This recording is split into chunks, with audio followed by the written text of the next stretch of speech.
Growing up here in Galveston was remarkable. It really was. Galveston's a beautiful place to live. It's a beautiful place to raise a family. I'm Leon Phillips II. I'm a BOI. I got one of the biggest BOIs around, you know. It means exactly that, born on the island. Galveston was a place where African Americans could make a better living. Blacks came from all over, Beaumont, Port Arthur, Texas City, Dickinson, Hitchcock.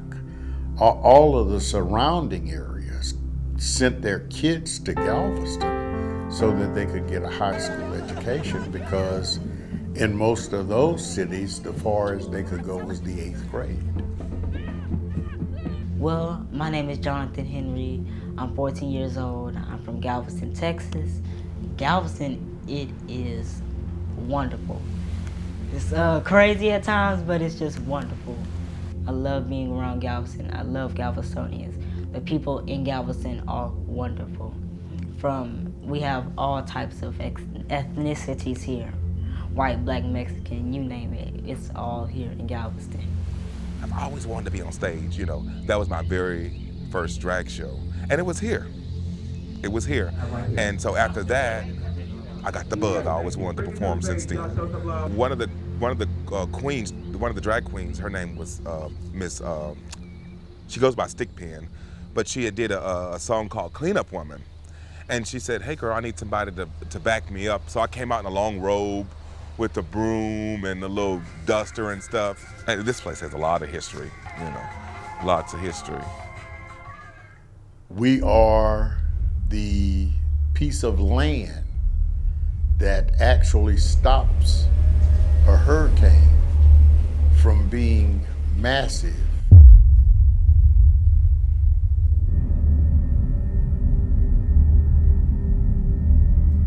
September 13, 2008, Hurricane Ike hit Galveston as a Category 3 hurricane.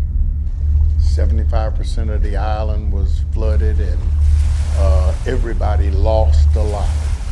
And everybody was in the same boat because it didn't make any difference how much money you had. So when Ike came along, a lot of people said, I ain't going nowhere. And they did the same evacuation thing. Well, my wife and I decided, okay, we'll go to Houston. Yeah, my partner and I, we stayed during Ike. We had an option of leaving, but we didn't want to go to nobody else's house.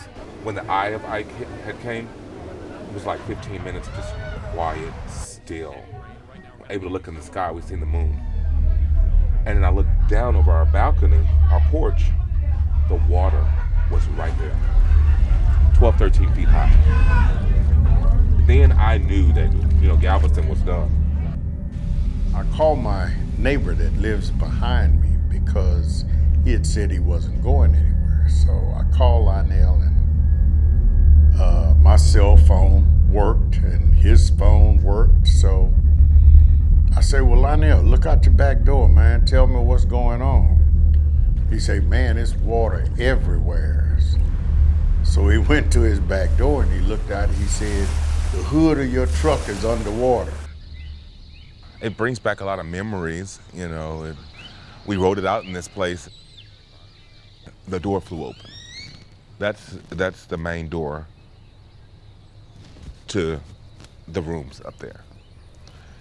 And so when that door flew open, and it was a big, huge door, and it was about that thick, the door was, and the wind blew it open. So when the wind blew it open, I lost my windows, everything throughout because I had furniture down the hallway too that I couldn't fit in the room, you know, aquariums and nightstands and stuff. And all that stuff, you could just see it going down the hallway, just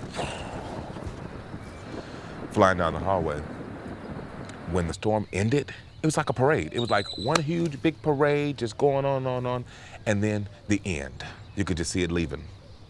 You could see it leaving. The birds start flying again. The sun came out. You know, the water had resided. The water was ground level. It had resided from 12, 13 feet. It was ground level then. And so my partner was still sleeping, and I nudged him. I said, hey, the storm's over with. Storm's over with. He jumped up, and I said, let's go walk around the island. See, just look around.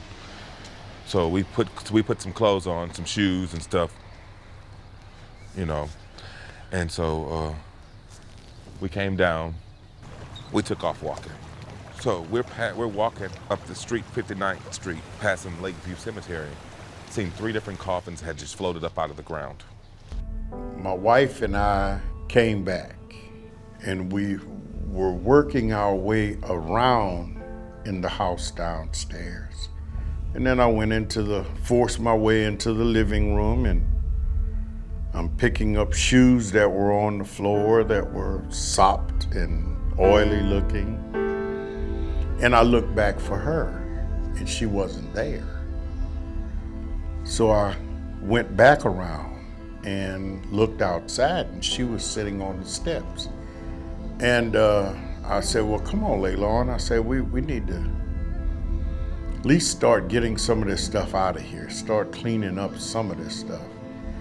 And all she said was, Leon, I can't do this.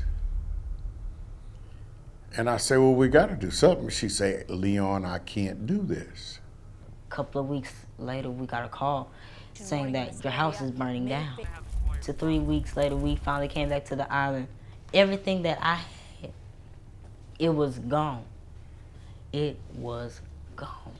Well, what I noticed, first off, right after the hurricane, everybody got together and they bonded, and they were asking, do you need help? Do you need somewhere to stay? And there was a bond with everybody, Everybody came together, all races, creed, backgrounds came together, People with money, people without money. We're all equal then. And everybody helped, People that you may see in the grocery store that you've never spoken to, you spoke to them during that time, or they helped you during that time, I saw the community come together as a whole.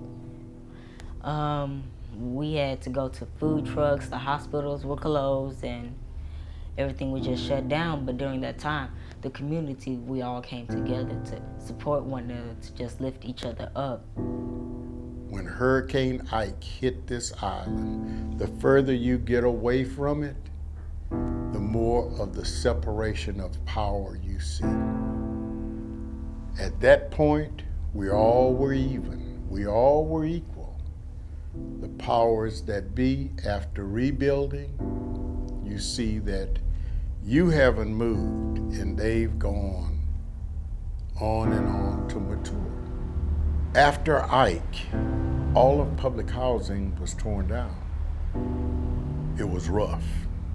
African Americans and minorities are always going to feel the brunt of no matter what it is. Well, when I was growing up, this was home. It was public housing, Everybody knew everybody, and it was a close bond then. And then when Ike hit, it just took it all away. There's nothing here now. It's quiet. It's totally different. And that's why I say I think Ike helped those out who didn't want these places here. I've had people that say that, no, I'm not going back to Galveston. People started new lives elsewhere. They got comfortable elsewhere. They didn't want to come back to Galveston. Before the storm, my view of climate change, I didn't really have a big view about it. I've heard about it. You would hear about it on the news and stuff. And I go, oh, well, that's not going to be in my time. I'll be dead and gone by the time, stuff start to act up. You know what I'm saying?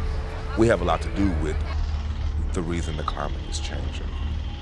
The more the Arctic melts, the more water we're going to have to fight off. How do you fight it off? We live on an island. We live on an island. We see it every day. Although we don't realize it as much, but we see it every day. You don't believe it at first until you actually see something of it. And I'm just worried for my generation coming up, because we only have God knows how much time left on here. And with everything that's going on, I don't want the earth to be in danger.